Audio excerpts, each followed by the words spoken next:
skill coach. Karibu sana. Thank you. And also Samuel Kanja, psychologist as well as a life coach.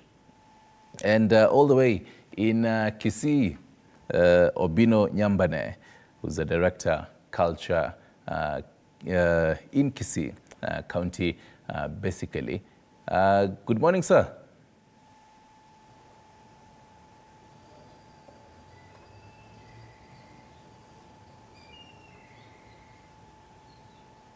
Right, we'll be getting to Nyambane shortly. Good morning. All right. Hello. Hello, how are you, sir? And how is Kisii this morning? Hello. Hello, viewers. So, Nyambane, and allow me to start with you as well. With your experience, I mean, you've definitely lived in this world for years now. Will you say intermarriages really work? Yes, depending on sometimes which community you come from and the type of background that led to your intermarriage, because, you know, in the original setup of communities, intermarriages were not so easy. There was a lot of endogamy. But these days, intermarriages have become so rampant because of, I think, exposure, modernity, and a few things we can call like environmental adaptations. Circumstantial marriages bring about intermarriage, you know, circumstances that you find yourself in. So from the onset, it can work just like in the traditional marriages, or it may not work. Everything has an advantage and a disadvantage as far as intermarriages are concerned. Have I said anything? Oh, yes. And, and we're just starting it off. Hello. Yes, our focus being on cultural intermarriages mostly. Mukiri, I would ask you. Yes.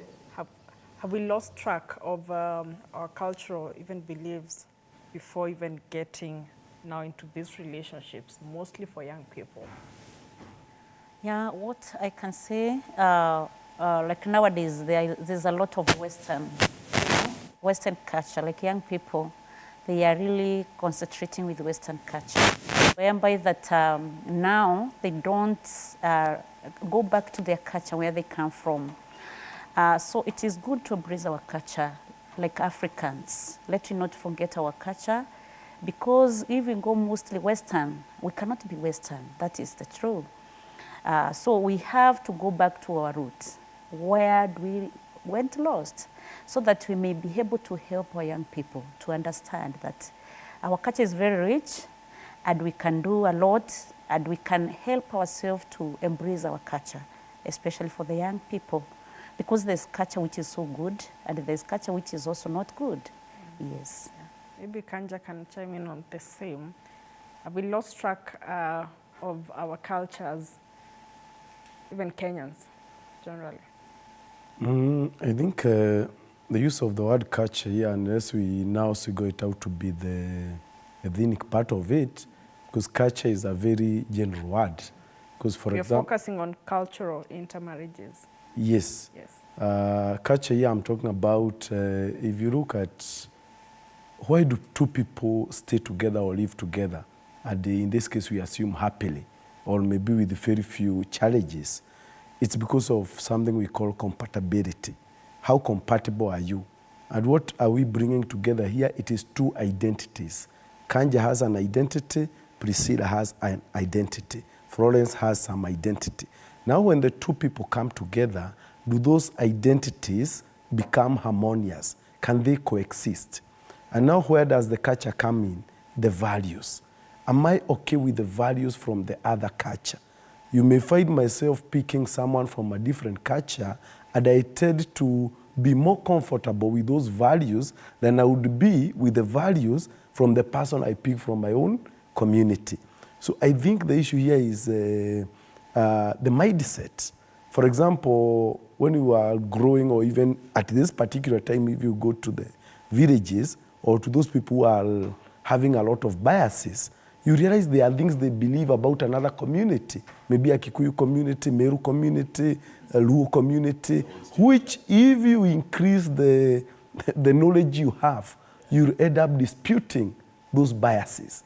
If you become conscious of those biases, I think you realize actually there's no problem in the other culture. So the key thing is awareness. Personal awareness, self-awareness, and then the awareness of the other culture. So that by the time you are committing to that particular culture, you understand the things you are okay with, things you can live with, and the things you force yourself to live with. And Nyambane, allow me now to, still on the same, I mean, he talks about stereotypes. And I'm curious, I mean, he talks about that the fact that you'll have to learn. And I mean, in a marriage, sometimes learning can take maybe some months, maybe some years. And this whole learning process, there is the whole, you have to learn the other stereotypes of this other person and just, you know, probably realize that actually it's not that true. But what kind of effect, Nyambane, does this have on the whole stereotypes in a marriage? The problem that comes with the stereotype marriages is because you are living a life that is not yours. As he has said, there are those ethos or there are those issues, core values that may not match because we belong to different ethnic backgrounds. Yeah, we belong to different ethnicity. That one will not make us very, very compromising in situations in the family. The intermarriage. Yes, continue. We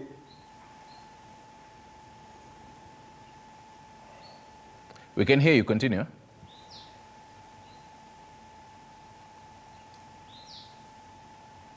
All right. I was saying that we are stereotyping the issues of intermarriage because we don't live exactly on expectations of community. And in the process, we lose relativity. Even relatives become very few.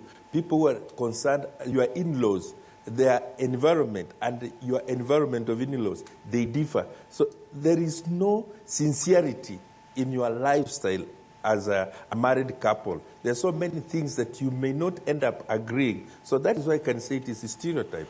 But you know, when you are married from your community or from the society that you have, you are in tandem in social issues, in social aspects of tradition and culture, there is harmony. I can say intermarriages are good depending on the circumstances that brought, they are circumstantial. How did you enter into that type of marriage? And can the people behind your life, I mean society behind you, family and extended relatives, can they understand that you had to intermarry? Those are some of the issues we go into. Otherwise, intermarriages were not there in the traditional societies. They started appearing with modernity and environment. Styles have changed. People have traveled. People are exposed. Education has come in. So intermarriages are working because I'm not staying at home. I come to Nairobi. I say Nairobi. I find somebody from a different tribe. We seem to agree and we seem to have the same interest. We end up being together. We marry. And it takes place like that. But you know, in the process, we lose touch back home with relatives, and there are those who will keep saying, huyu ameoa mtu mwingine hata tukienda kwake hatutaelewana. You lose that touch, family touch. But otherwise, there is nothing wrong in intermarriage. Thank you, Mzee Nyambane. And Mukiri, even as I come to you as a parent, probably I presume maybe you come from the central part of Kenya. Yeah. And you find in these instances, most parents nowadays are the ones who are actually, you might tell your child, huyo ni mtu wa kutoka huko, maybe western or even the eastern side of central. So how do we break these barriers as parents? I think start with, I'm a victim of intermarriage. I'm 19 years in marriage. I'm from Meru. I'm married in Kikuyu. To start with, and I'm happily married, that is. To start with is like, before you get married, it is good to understand what kind of institution are you entering in? That is the most key word. Are you ready for marriage? Because like nowadays, you find that people, they are just married because of marrying. But it is good to understand what is marriage. It is a whole life commitment.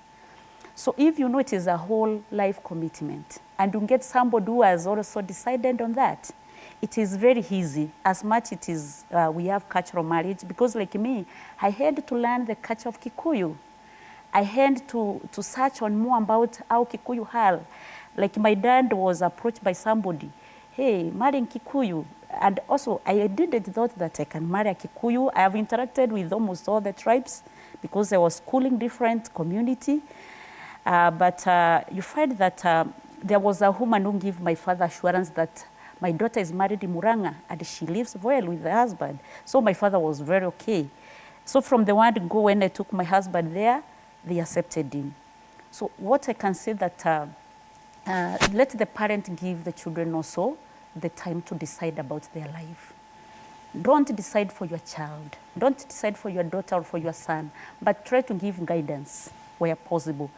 Because this intermarriage also I've seen, it depends also with the family where you got married or where you marry. It is very crucial. And also the religion, because religion play a lot of, a big part also. Also the family. When I'm saying the family background, does not mean that the family is rich or poor.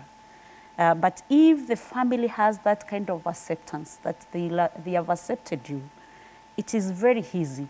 But now the person, especially for, let me talk of ladies, the ladies who are getting married, it is always good to do that search before, even before you engage with this man. Because you can just not wake up and then you say that I'm married to this and this person. Even my daughter now, she can be married by a Luo. But I have to know this family. How is this? I know it's a different culture from Kikuyu, from Meru. But I have to find out, how do they embrace the culture?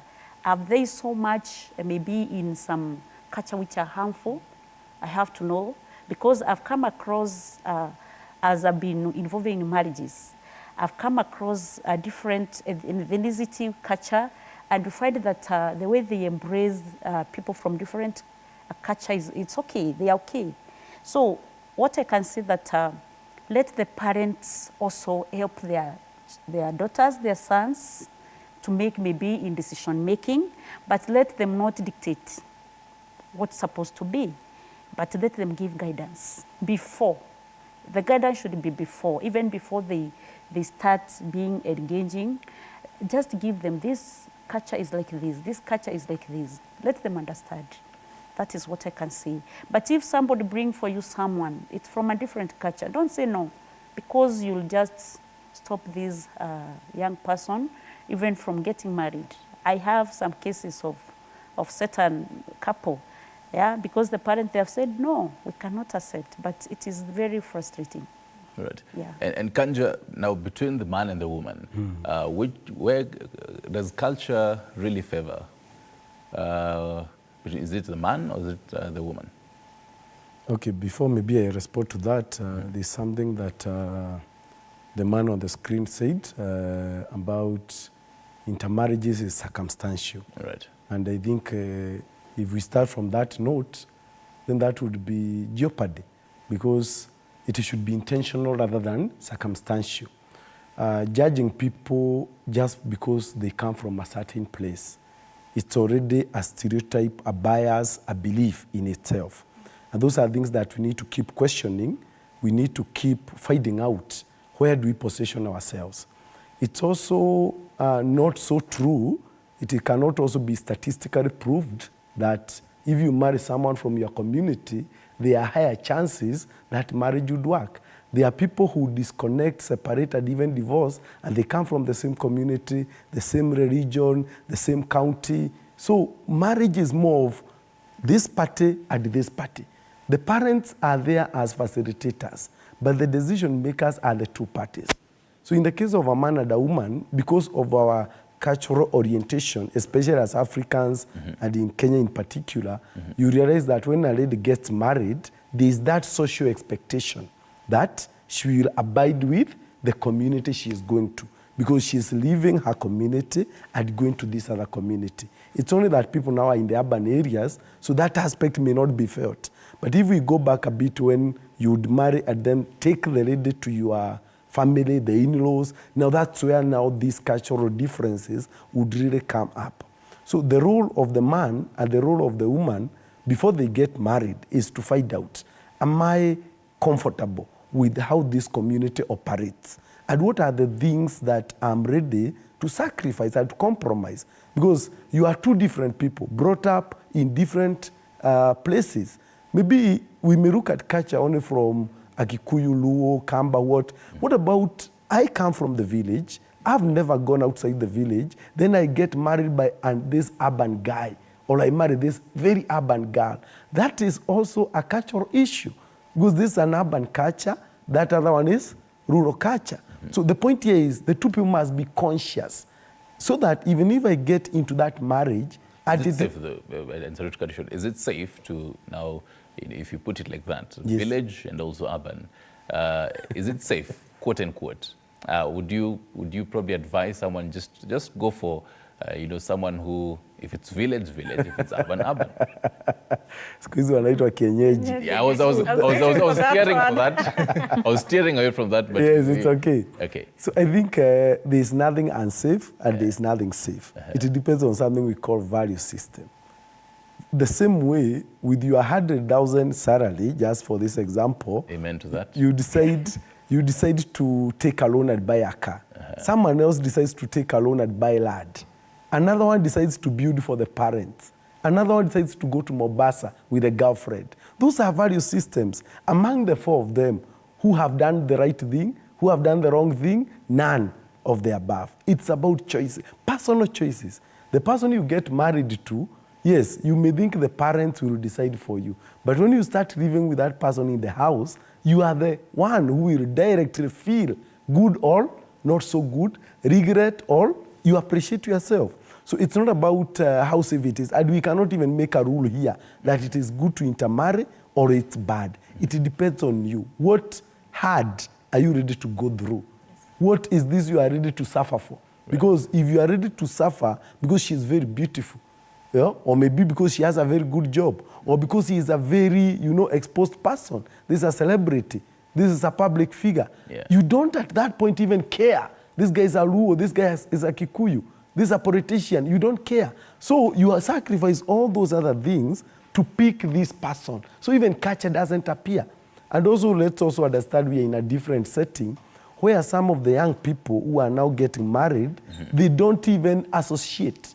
They have no firm social and cultural orientation. Oh, yeah. For them, they operate like this is me, and they don't even speak that language of that community. So if you meet this person, the only thing which is different from that community is the name.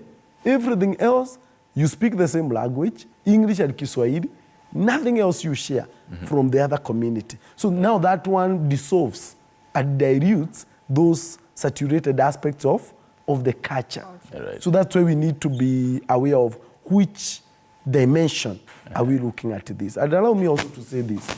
Marriage, generally acceptable, is not easy because you are bringing two parties who think differently and all that.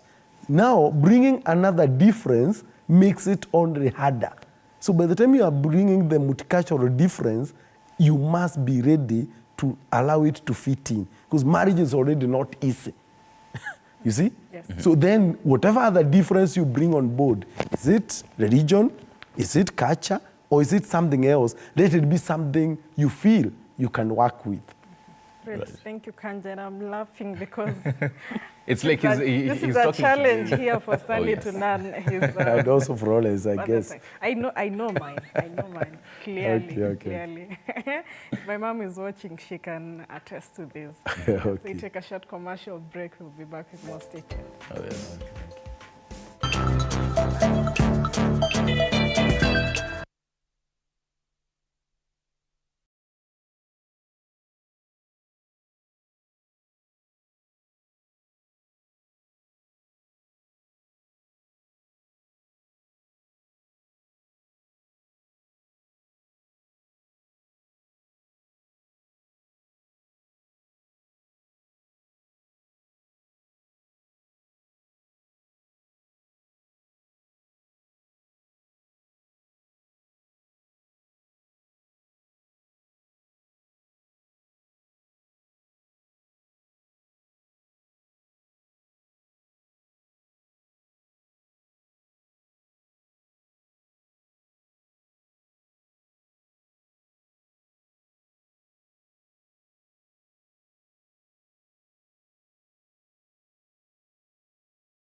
Welcome back. You're still watching Morning Cafe, and the conversation today is on cultural intermarriages, and you can be part of this conversation by sending in your feedback or asking your questions at TV47 News on X, TV47 Kenya on Facebook. The hashtag is Morning Cafe. Let me start with you, Mzee Nyambane. You have a comment just concerning what Kanja had said before we went for the break. Yes. Yes, I want to agree that marriages are quite a personal issue. I don't want to agree with this idea that marriages are hard. No, marriages become hard from perception because people are married and they live and they die at a very old age together. The issue is that marriage depends on how you handle it. We are developing from the traditional cultural aspects to modernity kind of issues where you find that marriages of today run on who do you meet and where do you meet. For instance, I want to say, we don't need to go into cultures because already we are culturally disoriented almost in all aspects of our lifestyles. This cultural disorientation has given us a new culture. Most marriages that are working now are from where we approach it. Let me say, like in our cultural setting, that is the present one, churches are playing a very big role in marriages because most people are being married in church, not in the cultural setting. Though culture plays a minimal role, the marriage is individual, but you know, it is church. So it is the cultural aspect of which church or which denomination is giving you the certificate. That is what I wanted to put, that marriages are not hard. It is us and how we look at them. Intermarriages have taken place. There are people now who belong to more than one. Let me put it like this. The parents, one is Kikuyu, another one is Meru, yes? And then is marrying a person whose one parent is Kisi and the other one is Kamba. Where will you put that? Because they have met maybe at university or in a college or somewhere, or they have met even in Canada, and they have decided to come back home and marry. These people have different cultural orientations. As he was saying, we are living in a dynamic environment. Different environmental adaptations are attached to who are you going to meet and how are you going to react to each other. Marriage is very personal between the two people who have decided to get married. That is my take. Right. And I love the fact that Mzee really puts it rightfully, matters cultural orientations. And now, Mukiri, give us the ABCs of learning the cultural orientations of the partner. For example, I am Kisi, I'm marrying, I'm going to look for a Wambui in the central region, Mount Kenya region there. Should I be learning and how should I be doing it? The culture and how, maybe even the language and other things of how the Mount Kenya people do. And is it vice versa? Should Wambui also be learning what, the Kisi people also do, how they talk and all that? Yeah. Like in our country, even in the curriculum, there is a culture about topics about culture. It is there even in primary level, secondary level, different levels. There is a lot about the culture. So if at least we have been oriented from the school, now you are now grown-ups, you have met. If you met somebody, maybe you are Luo, you have met somebody from Akikuyu, and you have felt that I have a kind of attraction towards this lady. So you have to understand how is Kikuyu culture, okay? If I'll go to marry to Kikuyu, it's not like Luo. What am I supposed to do? What is the expectation of that community? You have to learn also how, if this lady, she has parents maybe, who am I going to meet? Is it the parent or the uncles or the aunt? Because another thing that if maybe the parents are not there, sometimes it's not easy. It's not easy because the relatives, they may make it hard, or even the community. So it is good to understand how are these parents, how do they embrace marriage. You have to discuss with her. You have to take time with her, you discuss. Also, you have to be open to her to discuss about your culture. Because I've seen in a scenario where that you marry somebody, you know, nowadays it is taking too short to know each other. But once you marry, that is when it's time to learn each other. By the way, you don't know each other before you married. How long should it take? Yeah. In your Sorry? How long should it take in your expertise? It can take 1-2 years. To know each other? Yeah, to know each other. And not knowing each other, you're in Nairobi. You have to go. You have to go even to the village. May I ask a question? Okay. May I ask a question? Yes, Mzee. Mzee Nyambane, yes, continue. Before Mukiri wraps up. I want to ask a question. We are talking about assimilation of cultures, right? She has put it very well that you need to learn the other person's cultures. I want to ask, what if my daughter, who is a result of Mukisi and Mukikuyu, has met a man who is Kamba and Luo? How long will they take to come in terms of assimilation of these 4 diverse cultures?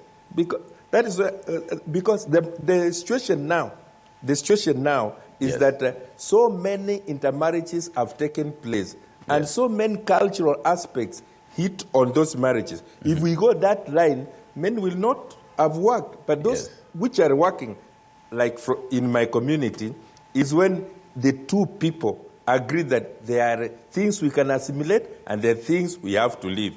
Okay. So when you come into this marriage, you are either modern or church or disoriented.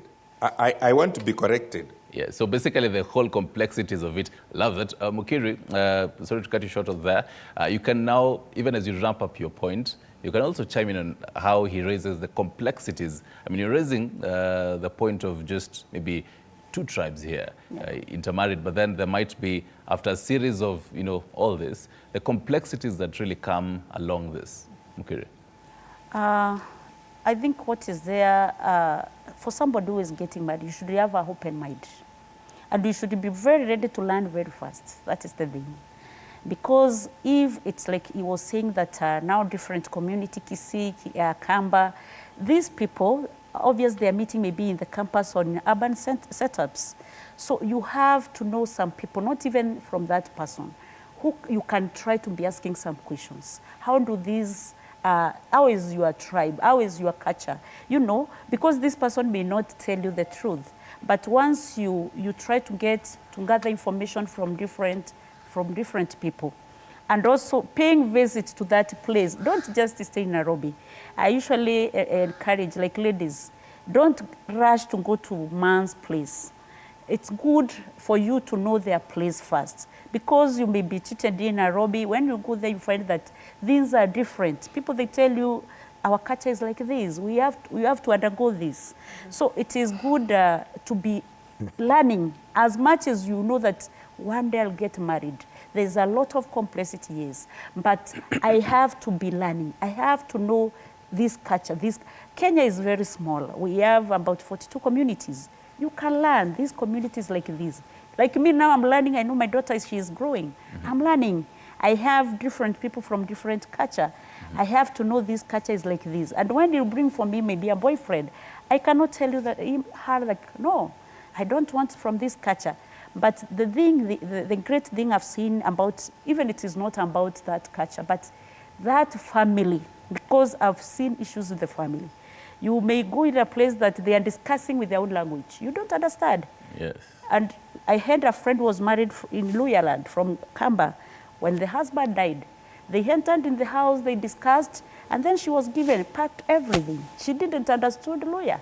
So you can try to understand that. But as married couple, you as a man or a woman, you should start with your person.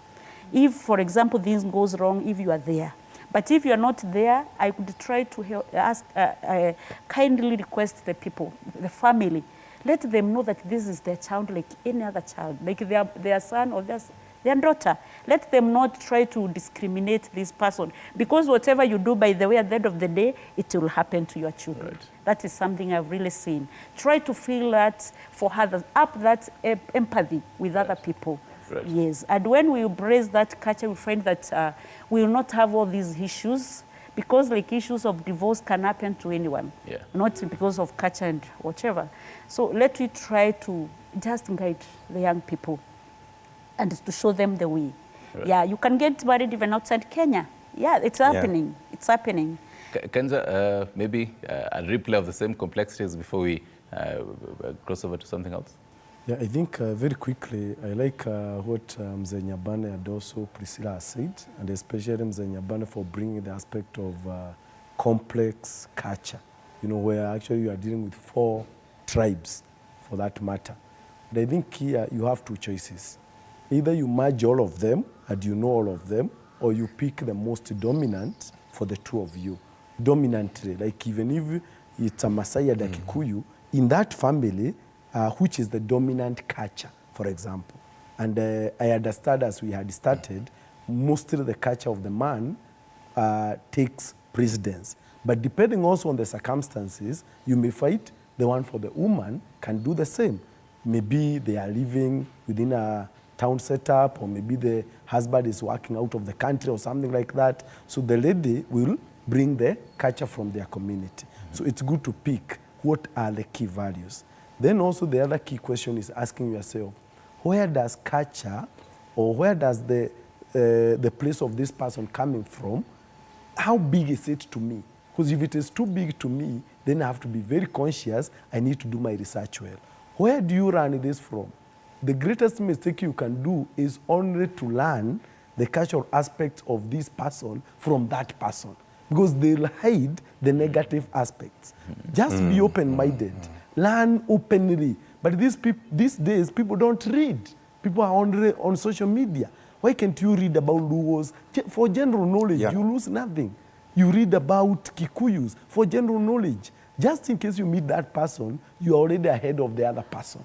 But you don't expect me to tell you, when things don't work, the children will be left with me, the man. I tell you at the beginning, those things I may not share. The last thing in that response is, sometimes it's not even about the cultural norms. At Kikuyus do this, you know, Luos do this, Kabas do this, Mijikenda do this. Sometimes it's about the socialization. How was I socialized in that community? It's not a norm, it's not a rule, but Kikuyus socialize their children in a different way from the Luos. That's why you'll find in some communities, there is so much individualism. In other communities, there is a lot of community aspects. You see? That is nothing to do with the norms of that culture. It's the socialization.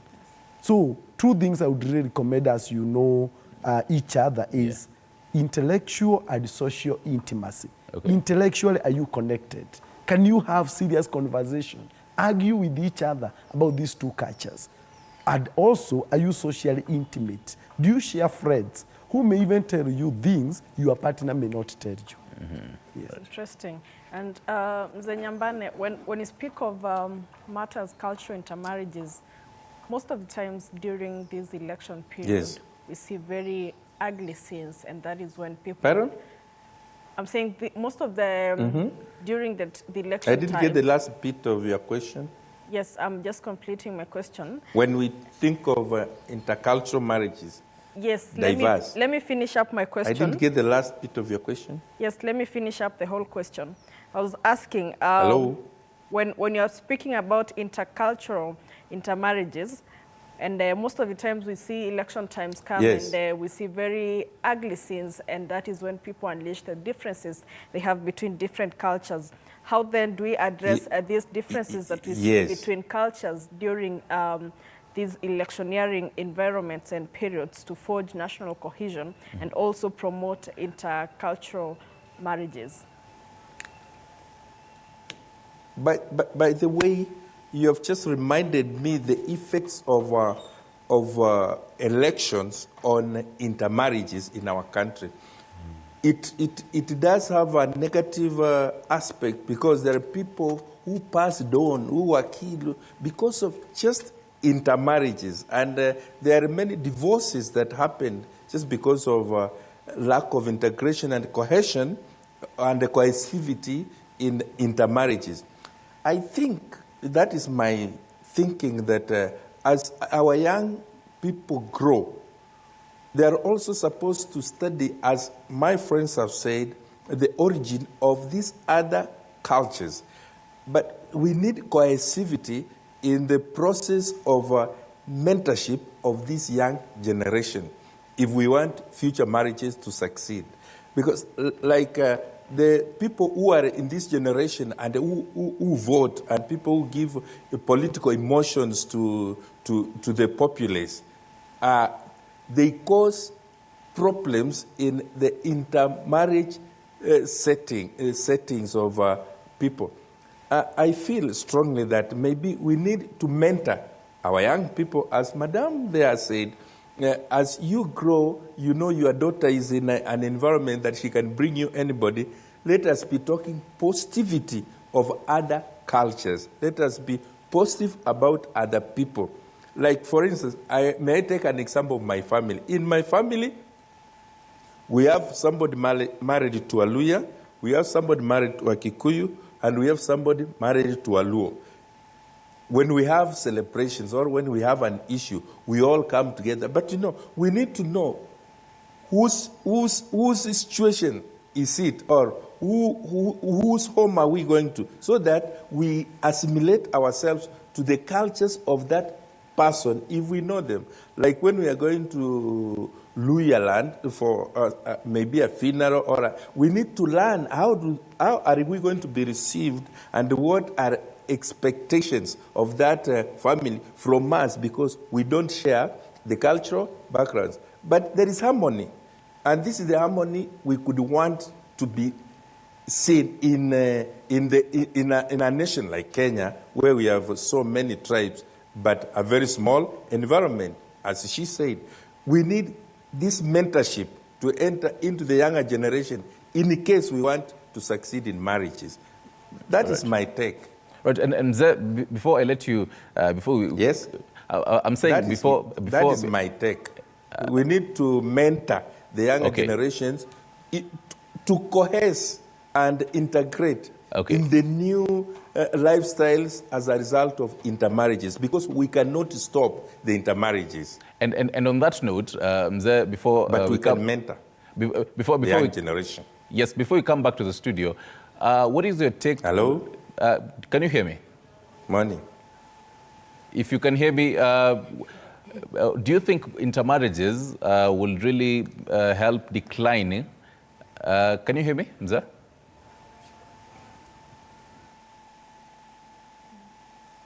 Right, we'll try to get him a little bit later. I'll pose the same question to you, Mukiri. I mean, we do have a number of negative social norms around different cultures. For example, FGM, for example, early marriages. Will you say intermarriages are really, they are trying to, and they have, for a long time, really done away with some of these, social norms? Yeah, sure. They are really trying to deal with these negative norms. Because once you are married maybe to a certain community, which is not yours, a different culture, you'll find that once you go to that culture, that is why I say that you have to be prepared yourself psychologically. You have to be prepared, because you find that some norms which are they are negative. This person will just explain to you, because like, for example, in my culture, let me say, where I come from, like in Meru, at my time, when you were married there, even from another culture, once you were married in that place, you went to go FGM. That was what was there. In fact, I fought that FGM a lot. And you find that now that was negative norms, which we were even discouraging intermarriage. But because of this intermarriage now, marrying people from different community, it has really helped people to understand. Then also another thing which also bringing these negative norms in the community is illiteracy. Let me accept that in Kenya, the rate of illiteracy is very high. Yeah. Because if, for example, you marry somebody who is illiterate, I'm sorry to say, you find that you are literate, understanding is different. Even trying to bring things on table, even seeing that these norms is not good, you find it is not easy. Even right now, I was talking with somebody from maybe Kisii, and I was trying to talk to that family. I was asking them now, because you have been maybe doing FGM, how is it helping maybe the culture? And they was saying that it is okay. We see it is okay. And also there are some many aspects. So you find that the intermarriage, it is helping a lot, because if you are from that culture, you will say that this is what our culture does. I have to do this. But if you are from different culture, you will try to mingle. You are trying to bring different values from different community, and then you merge them. Because the thing there, you are not supposed to stand with your culture, this is my culture. You are supposed to bring your culture, you take which is good, you bring your culture, then you merge them together so that you may be able to work together.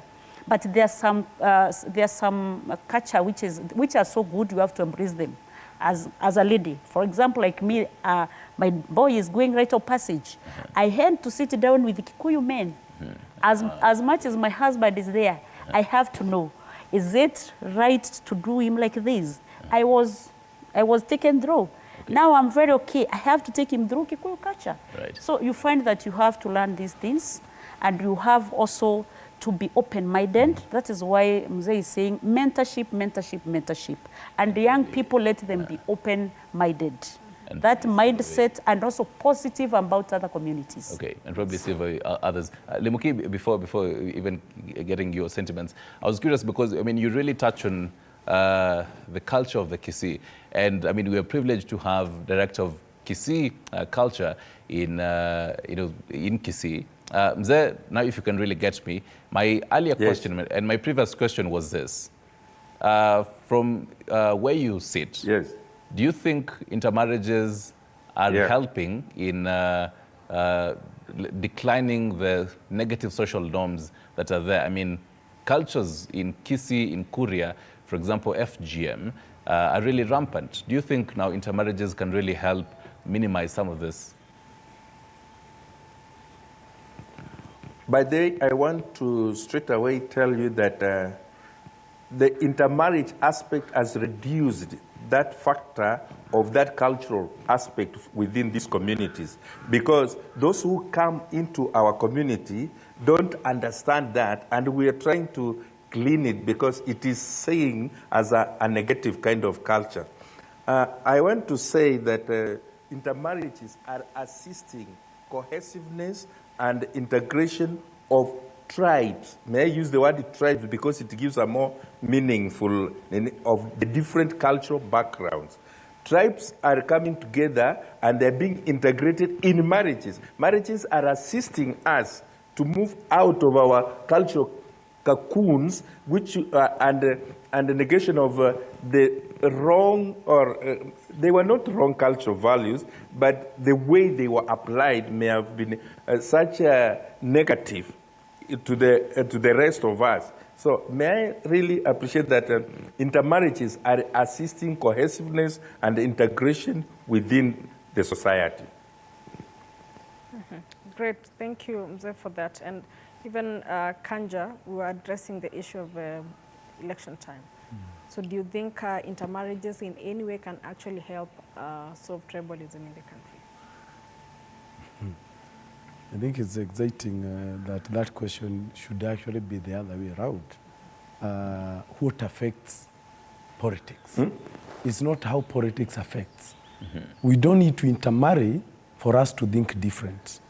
We don't need to go to intermarriage for me to appreciate the other community. You see, I don't even need to get married for me to appreciate that the other community has good values and maybe some not so good values. These are things that need to start with the individuals before we go to intermarriages and also politics. There are three things that are very emotive. That is politics, there is something called religion, and there is something called romantic love. Those three things. So when you see people killing each other because of politics, it was emotional. You know, it just brought out there may be thoughts, there are skewed beliefs about this particular person. And they were not doing that to punish that person, they were doing that to punish that community. You see? So the first thing is for people need to mature so that it's not about politics. For example, allow me to give this example. Today, the way it is in Kenya, the Kikuyus and the Kalenjins, they are on the same political front, isn't it? But sometime back in 2008, that was not the case. Meaning it's a moving target if we are in politics. But then another thing that I've heard from the two panelists also is about negative cultural values. Remember, they are only negative to you who is the outsider. To that community, those are their values as a culture. So culture naturally it's neutral. Depending now who picks it. If I'm an insider or a supporter, it's a positive. If I'm an outsider, it's a negative. Because even though in some communities, unfortunately, there are women who willingly go for the FGM because they believe in it and they actually intimidate other women who don't do the same. So culture is not usually negative or positive. It depends on which lenses are we looking at it with. So I would challenge, let the parents, let the mentors, let the people who are the caregivers provide, some level of autonomy. Let children have an identity and develop an identity which they can defend. But if you say, I want a Kikuyu because I'm a Kikuyu, and those are the parents who are saying that, what are about other qualities beyond the culture, which is only one aspect? So it's about changing the mindset. Otherwise, this is a causal effect. You intermarry, it can bring political issues. You unite politically, it can now help you to just create a time bomb. When you don't agree politically, then you throw those people out. So I think the key thing here is about individuals need to be mature and most importantly, look at people from a point of unconditional positive regard. The same way a Muslim would even marry a Christian. How do those people even coexist? And imagine they can do, and they usually do. Because it's about that understanding, that awareness. So we have to invest in self-awareness so that we create an identity which I'm working on as an individual. Great. Of course, we'll be continuing that conversation on the other end after this short commercial break.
Right, welcome back, and we're definitely continuing to discuss matters, the whole cultural intermarriages and the whole pros and cons of it, and how, I mean, we're living in the 20th and 21st century actually, and how times have really changed since back then, how things used to be done until now. And I'm curious, by the way, Kiri, when it comes to, I mean, earlier on, I was really being bashed the fact that I can't really speak my language fluently.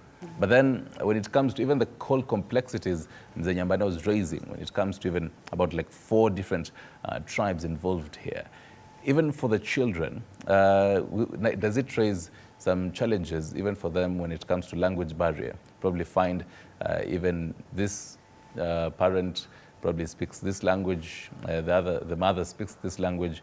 They probably want to raise the child to probably speak just one language. How does that work?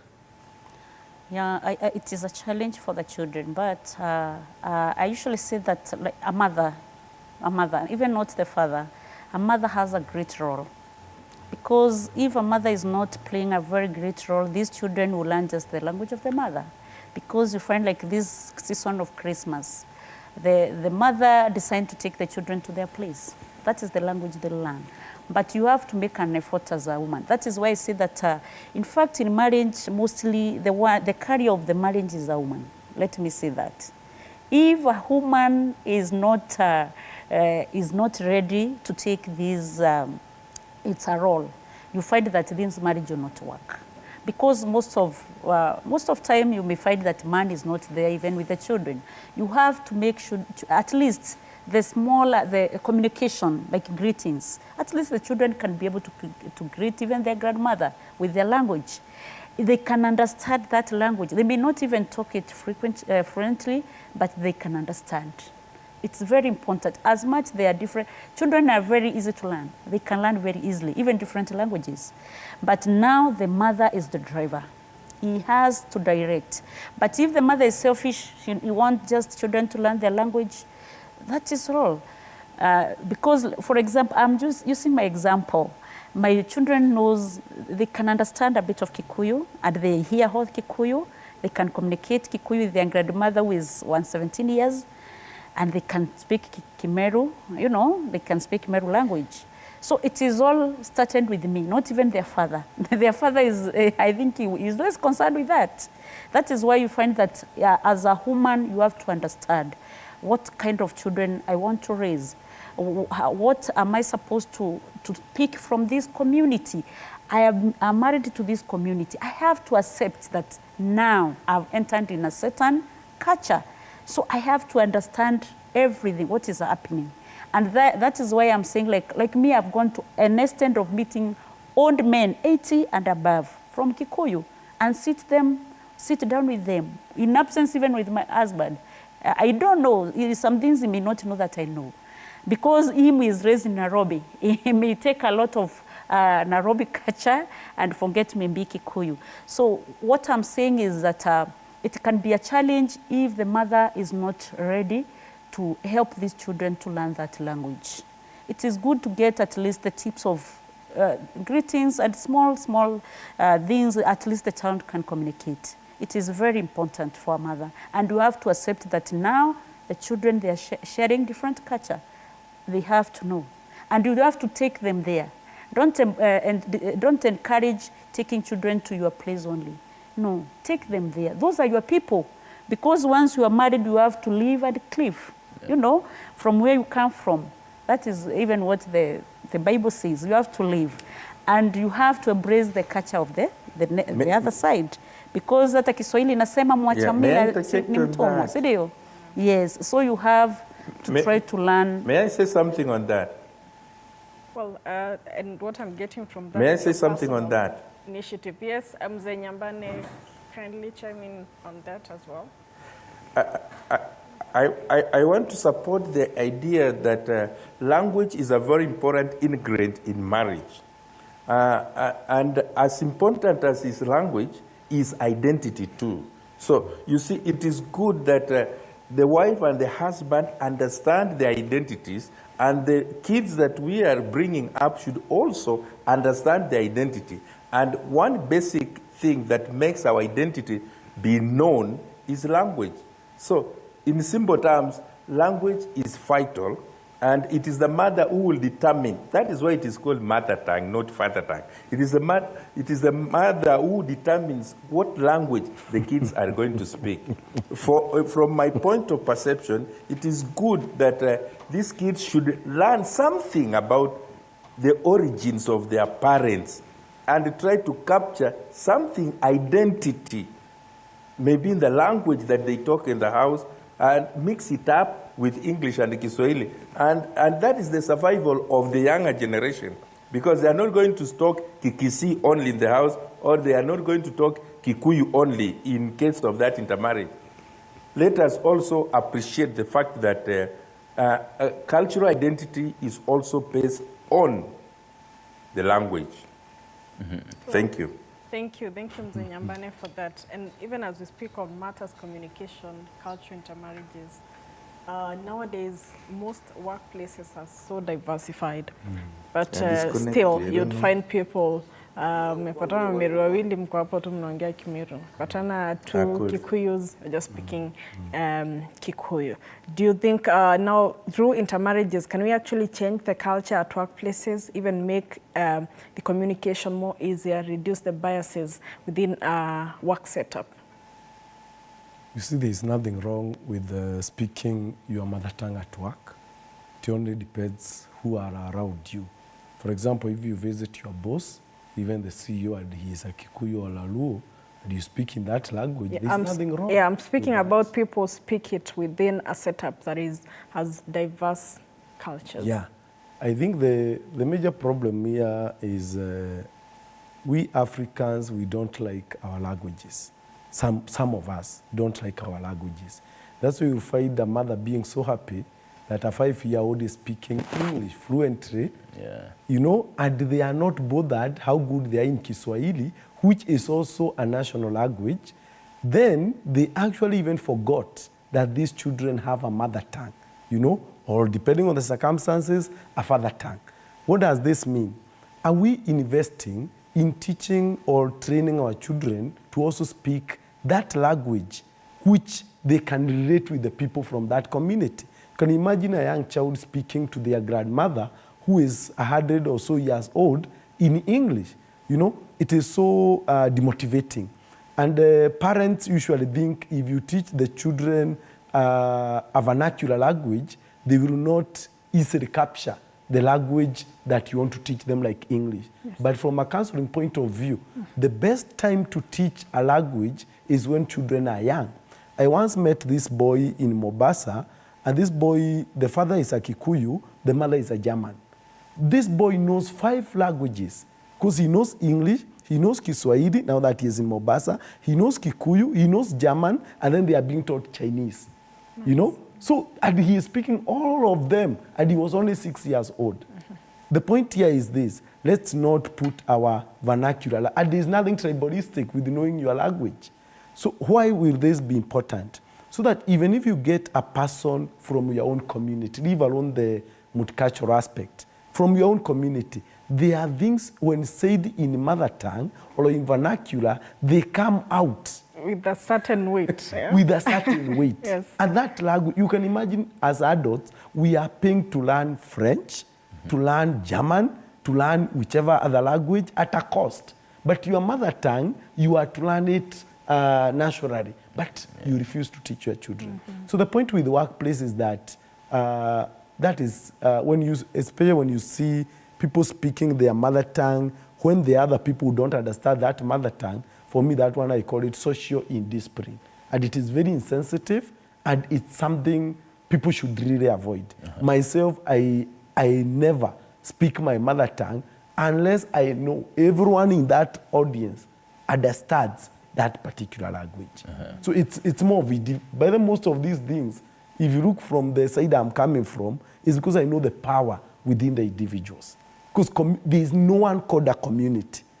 There is nothing we can touch like this and say, this is what we need to. It is the individuals to decide by having something we call assertiveness. Yes. For example, if I marry a lady from another community, for sure, I need to give her the assurance so that even when we go with her to my parents, I will protect her. Right. But I cannot be the one going behind and telling my parents, this girl, I don't like their how? You need to give the assurance. Right. Yes. And this definitely reminds me of a quote by Ngugi wa Thiong'o. It talks about if you can speak your mother tongue, but then you don't speak other languages. If you speak other languages, but not your mother tongue, that's enslavement. But if you can speak your mother tongue and add other languages, that's empowerment. Yes. But then, I mean, we're both of the three of you are talking about empowering and really nurturing the youth to actually, have this knowledge on matters cultural, intermarriages. And I'll start with America. So how, even for the parent, so how do you break it down for your child and tell them it's okay if you bring home whichever kind of tribe? How do you start that conversation with your child? Not even saying it is okay. You know, this thing, the children, for example, they're in school, and once they're in school, they interact with children from different culture. I am really very happy with the CBC because you can see, like the other day, the PP2, they were graduating. They were singing all the tribes, the tribes songs. So you find that from there, if a child maybe, as a small, not even a youth, comes with somebody who is not from their tribe in their house, how do you, a parent, how do you take it? What comments do you bring out? Because if you start bringing comments there, this is a Luo, this is like you find a child who is even 5 years, he knows that this is a Luo, this is a Kamba, this is a what. So you have to just help this child to know that yes, we are one community, we are one. And once you try to start from the beginning, to initiate that from the beginning by embracing, especially children, you'll find that they'll grow knowing that we are one. We are not at this tribe or this. Then, because the teaching should start from the bottom, not when somebody is over, like when somebody is over 18, some things they may not work very well. So once you start from there, you find that the children, they continue growing, they know that we are one Kenya. This is from Kamba, this is from Luo, but we are one. We are one country. So what do Kamba believe in? They try to sing also those songs from Kamba. You see, they are demonstrating them the way they dance. So those children, they will grow knowing that we are one people. They will not know that I'm different from this. And when they'll start growing, because as a parent, once the child is growing, I usually say, mtoto wako amemaliza form 4, is from campus now. What do you expect? This person is ready for marriage. Because once you reach the age of 25 years, your development of the brain has been completed. You can marry, you can make decisions. But anyway, when you are less than 25, sometimes it's not easy. You may make a wrong decision and start moving even here at there. 25, yes. Yeah.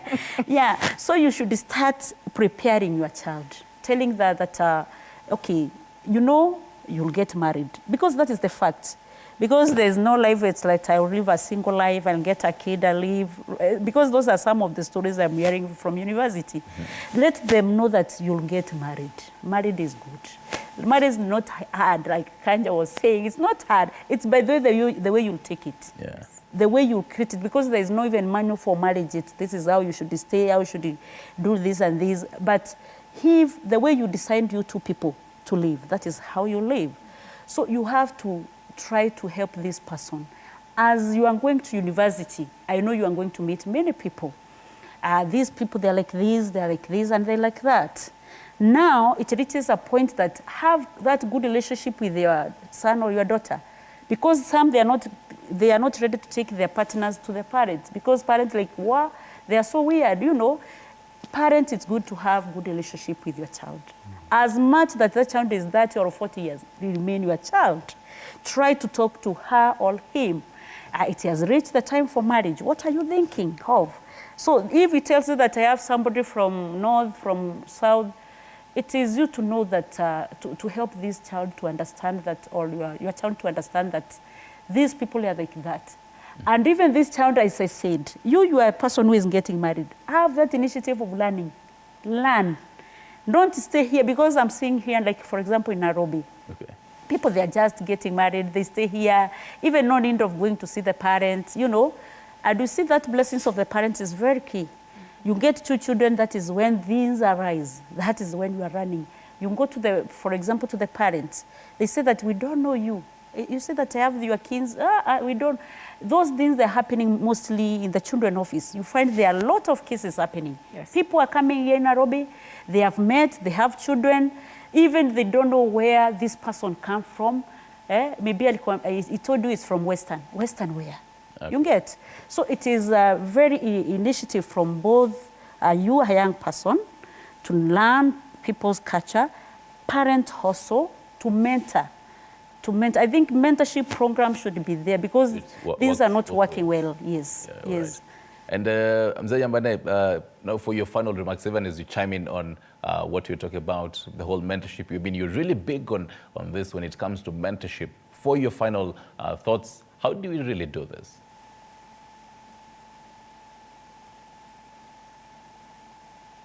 Mentorship of today is in schools and institutions. So maybe if there is a way that the curriculum developers can also think of the social life and think about the family as the first unit in the society, then we develop some mentorship activities, especially on interrelationships, because we belong to diverse backgrounds, not people come from other different environments, like one of us was saying, rural and urban. So that in institutions of learning, we have a mentorship program on social life, on social gritty needs, because we need our younger generation to understand who they are, where they're coming from, and probably where they are going. For my case, I feel that the time is ripe for kind of family mentorship. Right. We'd apologize for that. There's some network issues all the way from Kisii to here in Nairobi. We'll try to get him. All right, we do have him. It seems as if we really do have some network issues. You can finalize on your final thoughts before we come back to studio, Mzee.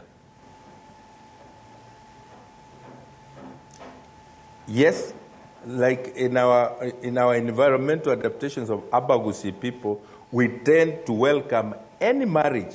Actually, there are so many other tribes or other communities married in ours. And most families today in our community have more than one community within the family setup, within one grandfather. So we are saying intermarriages will work.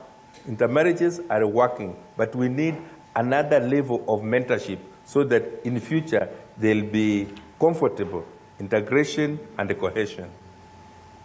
Well, thank you so much, Mzee Nyambane, for that, and also for creating time to be part of this conversation. I definitely hope to engage you more moving forward. And let Kanja give his final remarks.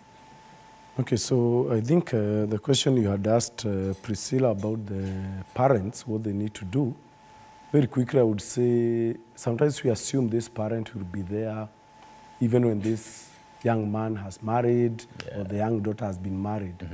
But for me, the best parenting would be the one that factors the fact that you may not be there when this child is making all these choices. You may not even have the capacity to offer guidance at that point. You may also be at a very different wavelength with that child. For example, when the child becomes maybe the breadwinner of the family, they get some authority over the parents indirectly. So what I would wish is that can parents empower their children by giving them the right values so that these children, when they are making the choice, even without consulting the parents, they make the right choices for themselves. Then the other key thing, and I think this would be my parting shot, is that being different is not being wrong.